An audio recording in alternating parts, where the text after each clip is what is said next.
ಸೋಮಪೋ ಮೃತಪಃ ಸೋಮಃ ಪುರಜಿತ್ ಪುರಸತ್ತಮಃ ವಿನಯೋ ಜಯ ಸತ್ಯಸಂಧೋ ದಾಶಾರ್ಹ ಸಾತ್ವತಾಂ ಪತಿ.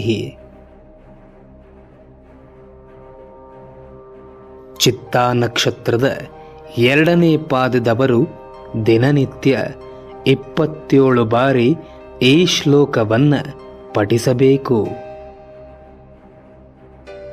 ಇದರ ಅರ್ಥ, ಮನಸ್ಸಿನ ಅಭಿಮಾನಿಯಾದ ರುದ್ರ ಚಂದ್ರಾದಿಗಳನ್ನು ರಕ್ಷಣೆ ಮಾಡುವ ಶಕ್ತಿಯಾದವನಾದ, ಸಮುದ್ರ ಮತನ ಕಾಲದಲ್ಲಿ ಅಮೃತಪಾನಕ್ಕೆ ದೇವತೆಗಳಿಗೆ ನೆರವು ಮಾಡಿ ದುಷ್ಟ ರಾಕ್ಷಸರನ್ನು ಸಂಹಾರ ಮಾಡಿದವನಾದ, ಅನಂತ ಜೀವಗಳಿಗೆ ಅನಂತ ರೀತಿಯ ಬದುಕನ್ನು ನೀಡಿದವನಾದ, ನಮ್ಮ ಸರ್ವಸ್ವವನ್ನು ಅರ್ಪಿಸಲು ತಕ್ಕ ತಾಣವಾದ ಹೃದಯವನ್ನು ಹೊಂದಿರುವವನಾದ, ಸಾತ್ವಿಕವಾದ ತಂತ್ರಶಾಸ್ತ್ರದ ಪರಂಪರೆಯನ್ನು ಕೊಟ್ಟು ಸಾತ್ವಿಕರಿಗೆ ಪಾಲಕನಾಗಿರುವ ಕಪಿಲರೂಪಿ ಆ ಭಗವಾನ್ ಮಹಾವಿಷ್ಣುವಿಗೆ ನಮಸ್ಕರಿಸುತ್ತಿದ್ದೇನೆ, ನನ್ನನ್ನು ರಕ್ಷಿಸು ಎಂದು ಬೇಡಿಕೊಳ್ಳುವುದೇ ಈ ಶ್ಲೋಕ.